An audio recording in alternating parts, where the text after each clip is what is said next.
What is up, Preston Outdoors fans? And today's vlog, obviously it's Tuesday here.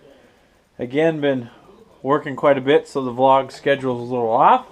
But today we're going to do something different. I didn't get done with work in time to do any fishing or anything, but I've been fielding a lot of questions from a lot of you guys that are maybe not so familiar with ice fishing or are just getting started or want to get started in ice fishing. So today I'm going to take all my ice fishing stuff out and kind of go over everything and maybe give you some tips and tricks maybe when you're starting out for ice fishing.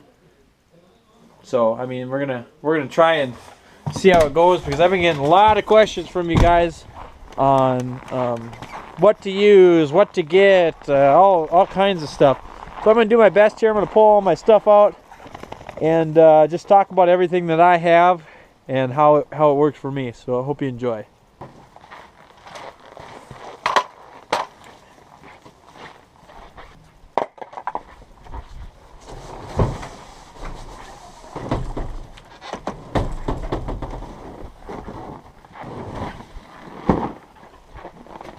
For a starter, you're gonna have to get something to drill through the ice. Be it a hand auger or a gas auger or an electric auger or a propane auger, whatever it is, you're gonna need, or a saw, you're gonna need something to get through the ice. Right here I have an 8-inch Strike Master auger. This was my grandpa's auger.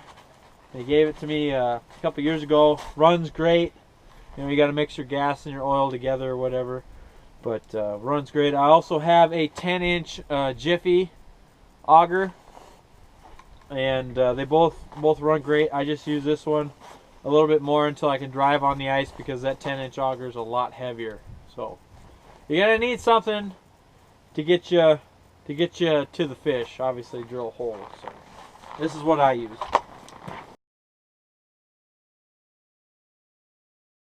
You're gonna need something to keep you out of the wind. Get this camera up here. Out of the wind and keep you warm. Here I have a clam ice house. It's called the Nanook. It's a little 2-person ice house. This thing is seen a lot of use. I've had it for, I got my, let's see, I think this will be my 7th year with it. Taking really good care of it. Had to redo. My dad had to help me redo some poles and stuff in there just from being bent. But it's a 2-person. Couple guys my size. It's kind of a tight fit in there. Me and my girlfriend will fish in this and stuff. Usually, if I'm taking 2 people, I'll take this. But we also have a Fraybill tent that we use. But you're going to need something to keep you out of the cold. It doesn't have to be a house like this. It could be a homemade house. It can be a permanent ice house, something like that. But you're going to need something to keep you out of the weather, unless you're fishing just in nice weather, you know, 30, 40 degree weather, something like that. You're going to need something like this.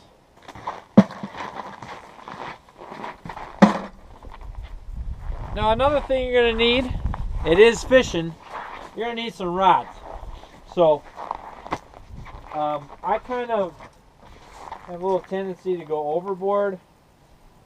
They're kind of a mess right now because I just, like you see in the last video, I was just in South Dakota fishing with Dalton, and they're kind of a mess. But you're going to need some rods. Now, I don't know, for some people, they go crazy with rods. Well, they think, well, Ethan, you're crazy with rods. I have 12 rods. Well, you don't need this many. The only reason I have this many is because when it comes to ice fishing, I buy cheap rod. $10 to $15 combos. That's all I use, because I don't know. I don't see the point in paying $30 to $50 for one of those rods. And I know they're all sensitive and all that stuff. But if I'm going to save my money to buy bigger summer rods. But this is a chill ice rod that I got at Shields last year or 2 years ago. This is a $10 combo. And this, you know, you can get them at different actions, different sensitivities. This is one of my favorite rods to fish with, and it's $10. Now, with all this stuff, I'm not sure if I said it before, but when it comes to ice fishing, just like anything else, waterfowl hunting, open water fishing, anything, see if you can find somebody that has stuff like this that will let you borrow it or be able to go out with them and do that, because if you just want to get into it, this can be a lot. All this stuff didn't happen for me in one season. I fished with a rod and borrowed a house from my grandpa for the first how many years when I was younger, and then my senior year of high school, I saved up money for my summer job, and I bought this ice house, and I bought an ice auger, and then when my grandpa got out of ice fishing, he gave me that ice auger. And these rods are a combination of 6-7 years of picking out rods and buying them. I didn't go out and buy all of them right away, and same with the tackle. So it's built up over a period of time, and you don't need all that stuff to start off with. This video is kind of going to be for you guys that are asking questions about starting off fishing. So this is a $10 combo, and you know, you put yourself some line on there, so you may pay, you know, 20 bucks for a rod to get yourself started. So I'm going to kind of go into now my 3 main lures that I'm going to throw down, or 3 styles I should say. It doesn't have to be the exact lures, but 3 styles I'm going to start throwing right away when we start fishing. Again, this is a Gander Mountain combo. It's a Guide Series 28-inch medium ice rod. I wanted a bigger rod with a little softer tip here, but again, it's $15. It's cheap. So the first thing I want to go over is a very aggressive tactic that in the last year, I would say last January, so it's been a year since I wouldn't say I perfected it at all. I've just gotten a lot more confident with it, and it's kind of like a lipless crankbait that you would throw in the summer. If you guys have seen any of my ice fishing videos, I'll link them below. Go check them out. But I'm going to be using this lipless crankbait here. It's called a Rip and Wrap. It's made by Rapala.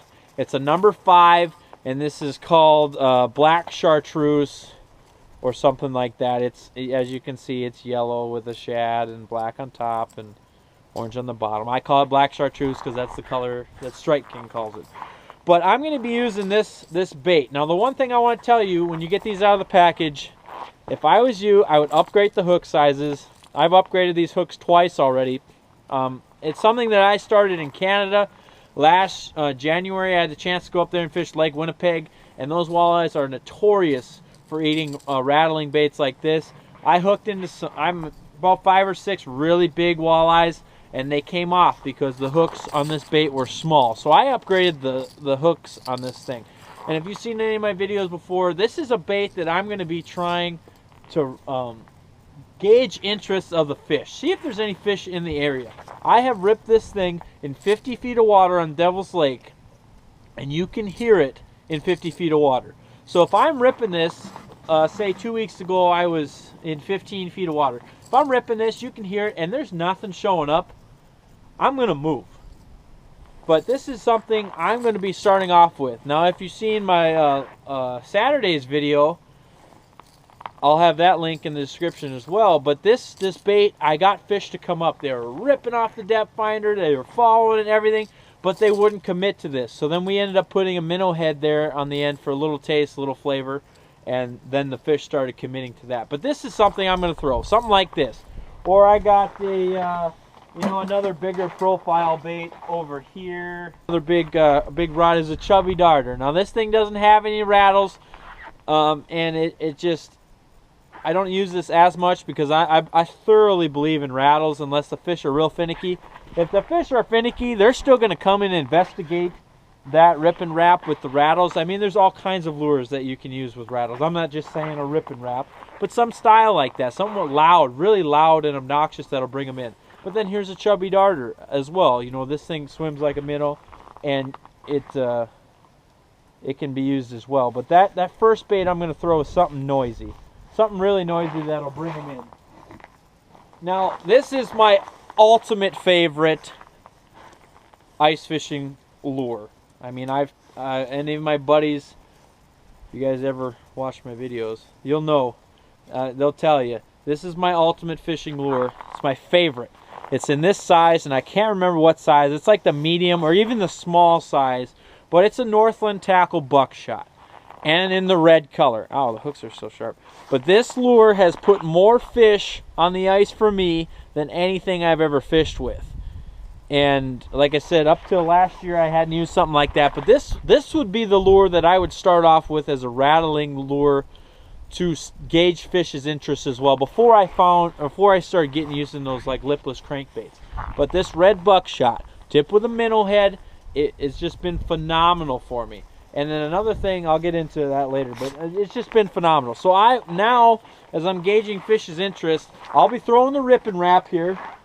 I'll throw this, and if I got fish coming up and looking at me and looking at it and stuff, I'll keep this thing on there, see if I can get them to bite. But if they're still hanging around and nothing's really happening and they're not chasing this, they just kind of come off the bottom and look but don't really get on top of it, I'm going to the buckshot. And I'm going to throw this on there, and this one's got a little UV glow and stuff on there.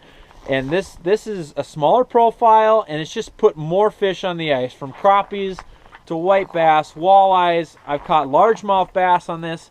I actually caught a 6-pound largemouth bass 2 years ago on the red buckshot with a whole minnow.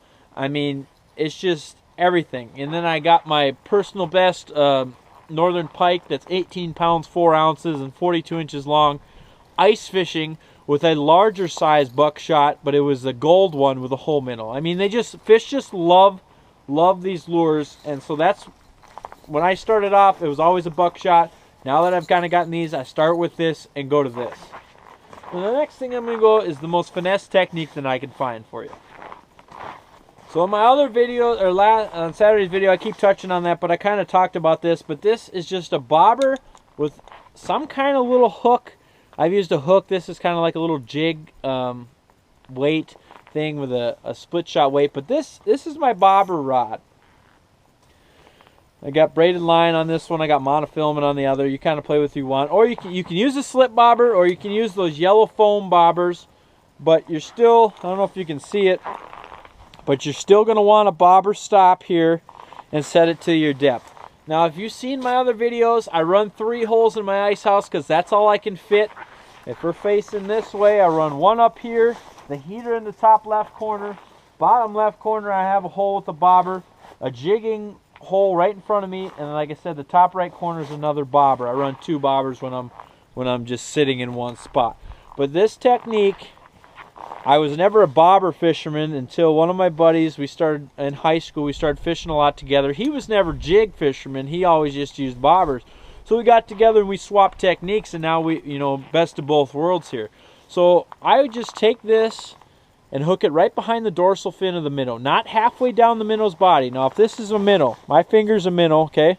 This is the dorsal fin. You kind of want to just go right underneath the backbone with this thing and make sure your minnow's alive. Put them in the hole. Swim, swim, swim. If you're swimming good, then you want to set this, bobber. I like to set mine a foot off the bottom or half a foot off the bottom, and I'll vary the depths between the 2 bobbers, but that's kind of a different story. But a bobber rod. So you can literally work these techniques with 1 or 2 rods. I would say a 2-rod system. One set up just with a bobber, and then another one you can just set up, you get another rod. And I always tie on these little swivels here, the snap swivels, so you can change. If you get to a spot, you're ripping your rip and wrap or whatever rattling bait you have on there, okay, they're not eating this, okay, they're not even following it, but they're just sitting around.